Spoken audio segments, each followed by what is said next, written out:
fun aspect to it, where we get a lot, but we don't get everything. Like we get that God created, but we're not told why. Like we get, the kind of this big picture, like even in chapter 5 of like the Nephilim in chapter 6, like we just get this random statement about this. Like, what in the world is that? There's just so much going on. It's almost like in Lord of the Rings, where you get this at the beginning of the movie, you get this huge Passover of all the history of Middle Earth very quickly, and you're not given all the context, you're not given all the background. You just kind of see all these different images of the rings being forged, and the evil king, and all these things, and all of a sudden it zooms down in on Bilbo and Frodo in the Shire, which is almost kind of how Genesis 1 through 11 works. That big Passover history. And then in Genesis 12, it zooms down on Abraham and his family. So it's just fun. It's a fun book. It's playful. There's a lot of rough stuff in Genesis too. So you get the full gambit of the human experience, I think, in Genesis, and that makes sense since it's the story of how we got here. Yeah. Yeah, for sure. It covers a lot of ground. In between each chapter is like 250 years. As you go through, it's like 250 years, and then 250 years after that, and then 200. And it's like these huge time spans in between these major things happening between the ark and between all these things. It's like huge time spans. So you're covering a lot in each chapter, and it's in my top 3 favorite books of the Bible. It's like one of my go-tos. I would say John, Romans, Genesis. Those are my 3 favorite. And the main reason with Genesis is because it explains a lot.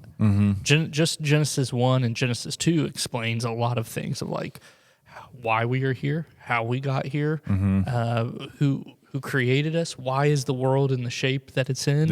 It answers so many questions that whether you are a God follower or not, you have these questions. Why are we here? Why is the earth? Why is there evil? And you have these questions, and it answers a lot of those. In the first 4 chapters. Yeah, it really does, and I think it's a gift that we have, and it's fun to dive into it, and that's exactly what we've been doing. Ron took us through the first 2 chapters of Genesis, and he really highlighted a couple of things. One, he highlighted kind of like what you just said, that Genesis reveals a lot and shows us a lot. And we were reminded that Genesis is valuable because Jesus considered it valuable. Genesis is alluded to or quoted in the New Testament a lot because it does kind of explain almost the lay of the land a bit. Like, why are things the way they are? And he also, what I thought was beautiful was he also pointed out kind of like almost like the literary structure of Genesis. He talked about how Hebrews wrote often in these literary structures called chiasms that almost revealed a point within the text. And so we won't get into that here, but it was something cool you could go check out if you want to go back and watch his sermon.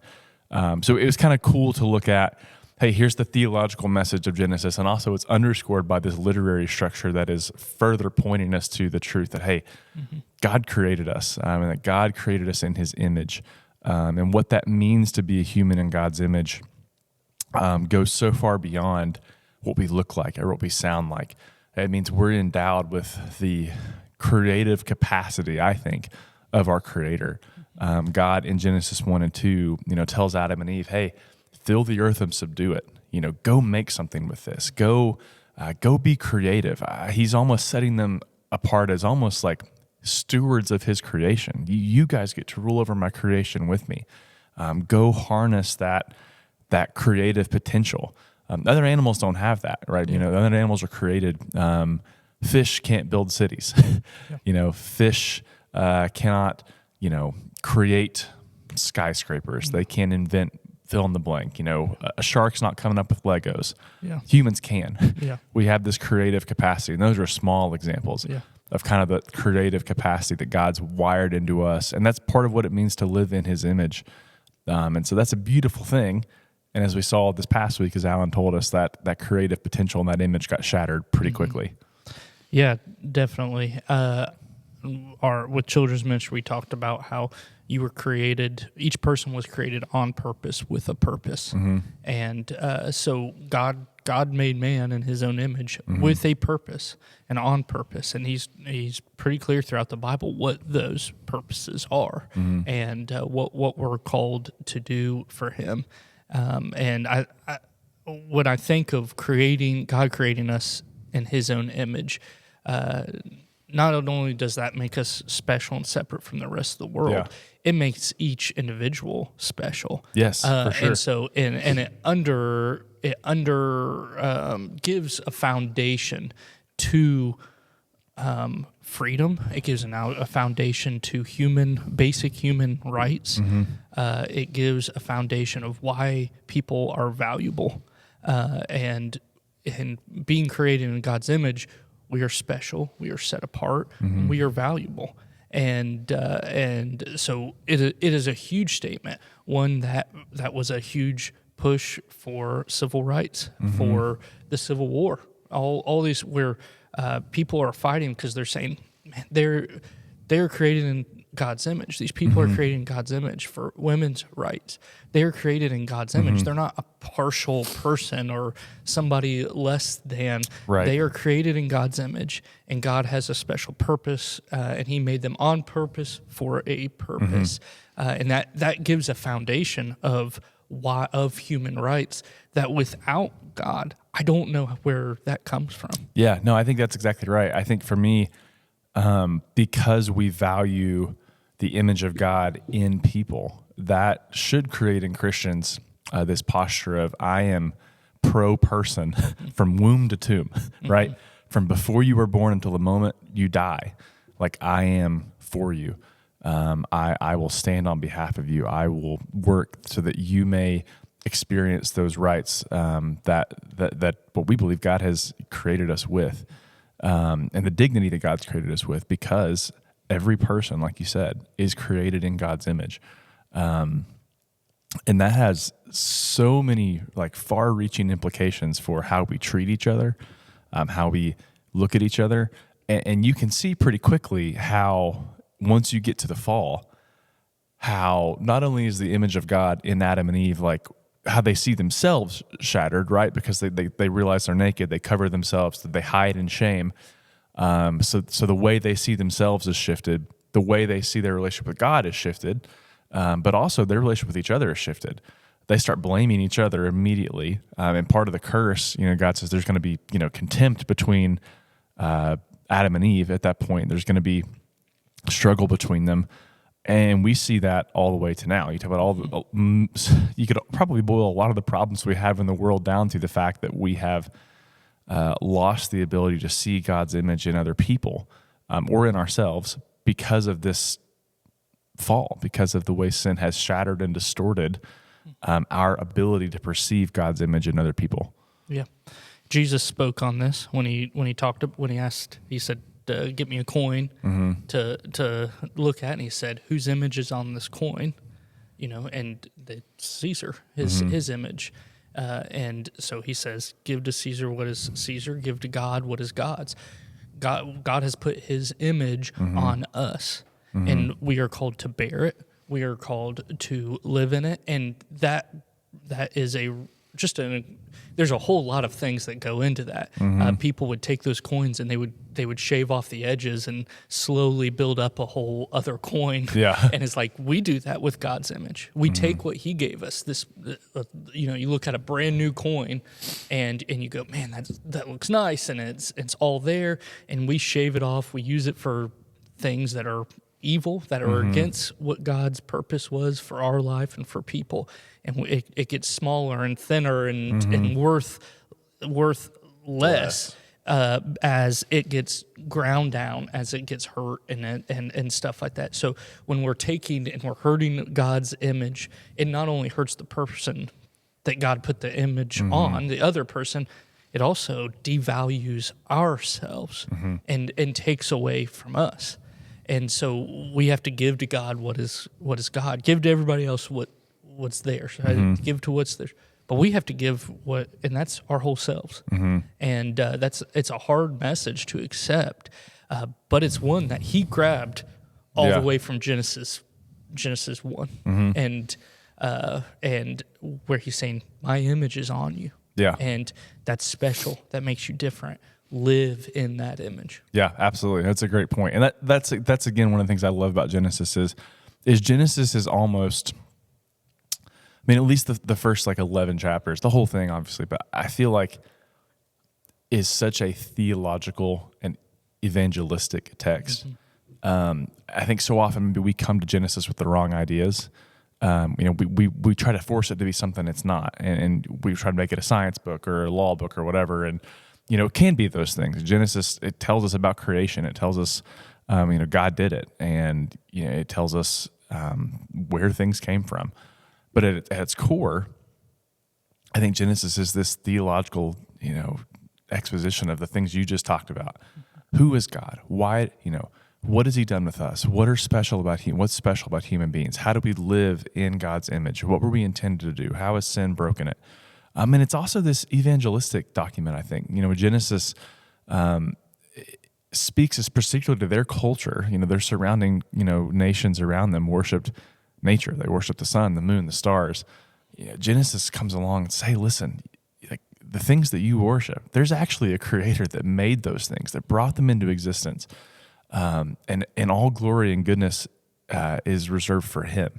And so when you think about that aspect of it too, I think Genesis can function in that same way now as an evangelistic text, in the sense of hey, there are so many good things in the world. There are so many good gifts in the world. There are so many, you look at a sunrise, you look at the mountains, you look at animals, you go to a zoo, you see all these different things. Man, it's so good. Somebody brought that into existence.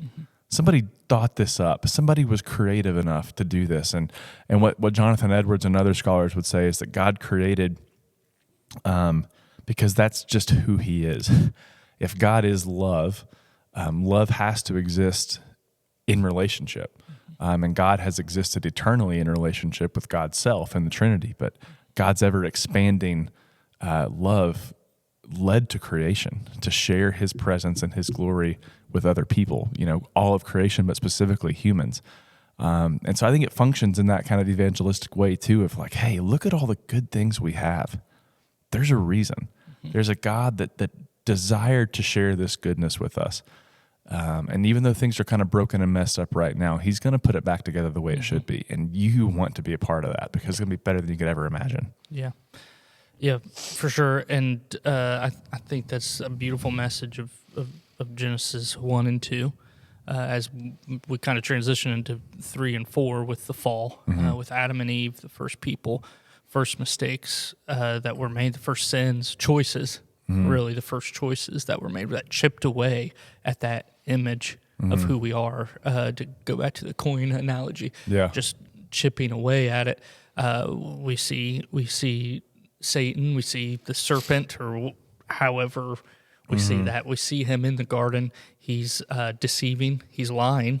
He's actively lying about and trying to turn, just like he did with Jesus in the New Testament, trying to take something that God told them and twist it for his own use.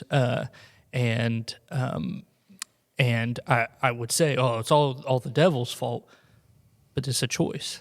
Right. And that choice goes all the way back to that very beginning. Is we have to make that choice to be image bearers of God, and rather than trying to be an image bearer of God, she takes on Eve and Adam both lust after the things that they think that they want. They want to be God. They want to be.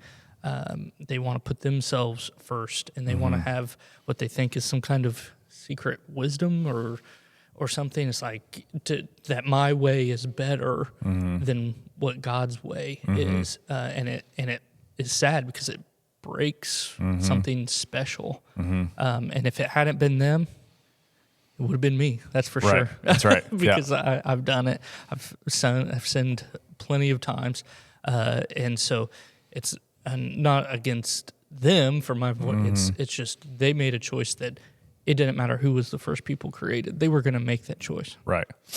And so that leads some people to ask the question, well, why? Why did God give them that choice, or why did God allow, or why does God even allow bad things to happen now? I think part of God's character, if God is love, I think we know this from our own society, love doesn't force itself on someone else. Love does not coerce someone else. Love does not force someone else to do anything. We have severe penalties for things like that in our culture, as we should. And so God allows us the choice to choose him or to not. Yeah. And I think that's what love requires, is that he allows us to make a choice. And you're exactly right. If it wasn't them, it would have been me. It wouldn't have gotten very far down the family tree before somebody decided, I think I can do this on my own. And what that does then, it's not magic. It's just the consequence of choosing that distance, that separation from God. And so if you keep reading the story there, God in Genesis 3 particularly gives this list of curses. And the curses read to me like this is just a natural consequence of what you've done. And God banishes them from the garden, banishes them from paradise, which is an act of judgment. But in a lot of ways, it's also an act of grace too, because if they still had access to the tree of life, they're in that corrupted state, able to be sustained. And that wasn't what God wanted. God wanted to make it right. And so even in the curse, there's a blessing, which we read in Genesis 3:15, that, hey, someone is coming that will crush evil's head and will make this right. And that's kind of the story we've been living in ever since. We see that Jesus is the one who accomplished that. We're still waiting for him to return and to sum it all up in him. But yeah, it's crazy how those choices that they made and that we continue to make rough the coin up a bit, rough the image up. And thankfully, one day Jesus will come and set all of that right. Yeah.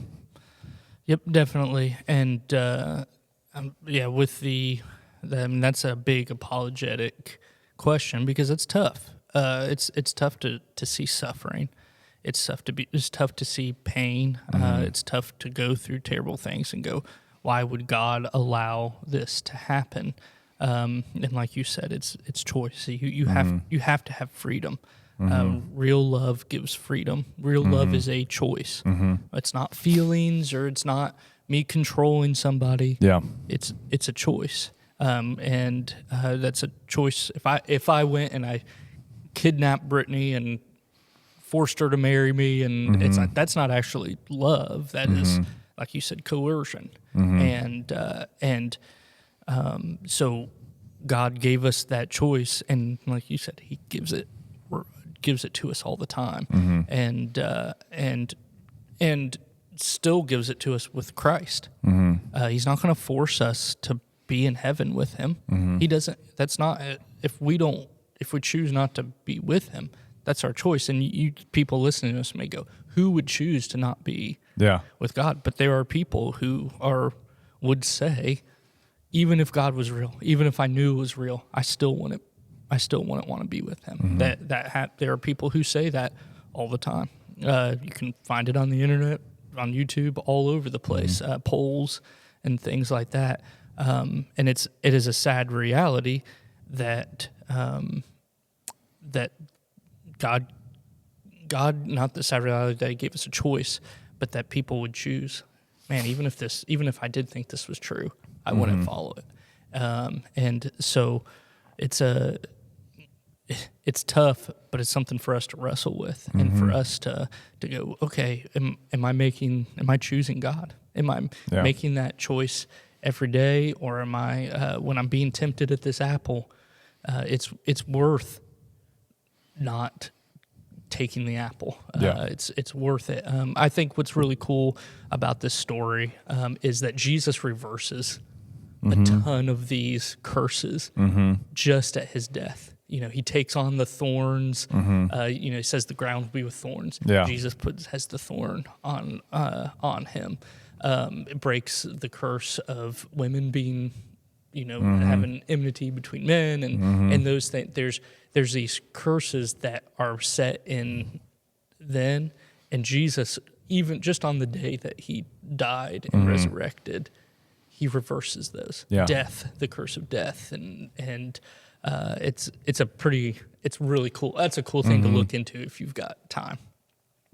Yeah, Jesus' death and resurrection, and I would say the work of the Spirit in the world is actively undoing the curse. Yeah. And so it reminds me of what at the end of Genesis, Joseph says to his brothers, we'll get there in a few weeks, what you intended for evil, God intended for good.